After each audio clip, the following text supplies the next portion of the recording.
bienvenue à cette réunion. C'est pour nous avant tout l'occasion de vous avoir dans un contexte qui est paraprofessionnel, qui se retrouve sur un terrain de convivialité qui nous permet aussi d'avoir des échanges. Et l'idée, c'est d'aborder avec vous des sujets qui sont en dehors de la bobologie du quotidien. En disant ça, il n'y a rien de péjoratif. Ça nous permet de nous élever un petit peu, de regarder un petit peu plus loin et de partager pas mal de choses. Un rituel, c'est qu'on va passer quelques minutes à parler de 2025 au travers du benchmark des bilans, c'est-à-dire la comparaison en mode anonyme des critères de gestion de notre métier. Et un benchmark en français, ça veut dire partage des bonnes pratiques. Que dans votre bilan, il y a deux aspects. Il y a la rentabilité et la profitabilité. Vous avez été super précautionneux, je trouve, en 2025. Il y a très peu de pertes sur créances dans vos bilans. Quand on se compare par rapport au marché sur lequel on agit, on va mieux que le marché.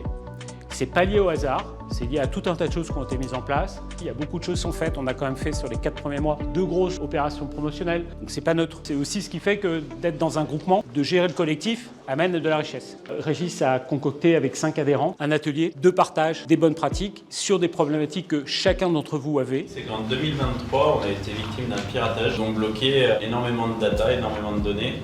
On a perdu sur 2 sociétés 1 an et demi de données. Ce piratage nous a coûté entre 50 et 60 000 €. On a 25 ans d'habitude d'un ERP. Il faut motiver les équipes à dire on va faire différemment. Un changement d'habitude mais qui a été nécessaire et bénéfique. Je suis arrivé à Martinsol il y a seulement 13 mois. Tout d'abord, on avait un plan de vente qui était vraiment trop important. Peu d'expos, expos plutôt anciennes. J'ai vidé une grosse partie de la salle. Simplifier l'offre pour la rendre plus lisible. Pour la rendre plus lisible pour les clients, oui, mais aussi pour les vendeurs. Le but, ça a été de recentrer, limiter le nombre de fournisseurs. On a créé une société en 2019. À la base, moi j'étais carreleur, donc on a créé un magasin. Il n'existait pas. On a été victime de notre croissance. Je pèse mes mots.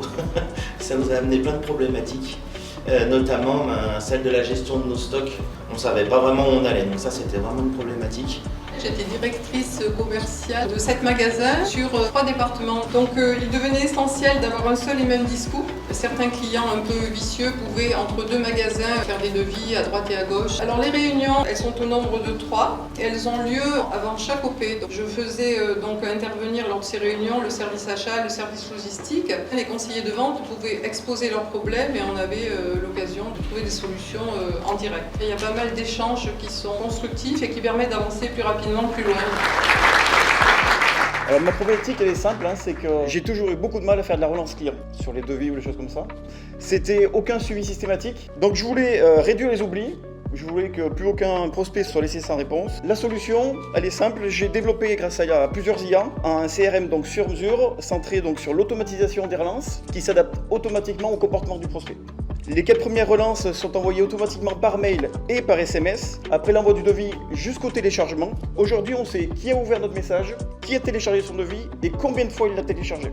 On a un meilleur retour client, le taux de transformation est en hausse. On est passé de 1 avis par mois à plusieurs par semaine. Il redonne du temps, de l'énergie. Pour ce qui compte vraiment, c'est la relation humaine avec notre client. Moi, je suis Émilie Michele-Storena, je suis consultante en merchandising et expérience client pour accompagner mes clients à concevoir des points de vente qui soient performants et aussi inspirants. Tous les leaders de 2026 sur un grand nombre de catégories du commerce, ce sont soit des pure players, mais en tout cas des marques qui sont massivement présentes sur le digital. Parce qu'en fait, le digit aujourd'hui, c'est devenu une clé d'entrée principale. 83% des Français se renseignent sur Internet avant d'acheter. Mais par contre, l'enjeu du magasin, c'est de faire en sorte qu'ils ne soient pas frontalement en concurrence, mais par contre, ils proposent une expérience qui limite un maximum les frictions. Le magasin, il est absolument différenciant. Tout ce qu'on va proposer en termes d'expérience en physique ne pourra pas du tout être reproduit sur le web. Et le premier point, évidemment, c'est l'aspect conseil et le contact humain. Donc ça, je sais que c'est quelque chose que vous maîtrisez parfaitement. Vous pouvez apporter des choses qui sont complètement inattendues et qui vont faire que le client, après avoir fait 5 concurrents, c'est de vous dont il va se souvenir. Quand je travaillais chez Maison du Monde, c'était le truc numéro 1 qu'on faisait pour rendre un espace chaleureux. Dès que vous rajoutez du textile, de suite, on a l'impression d'être un petit peu comme à la maison.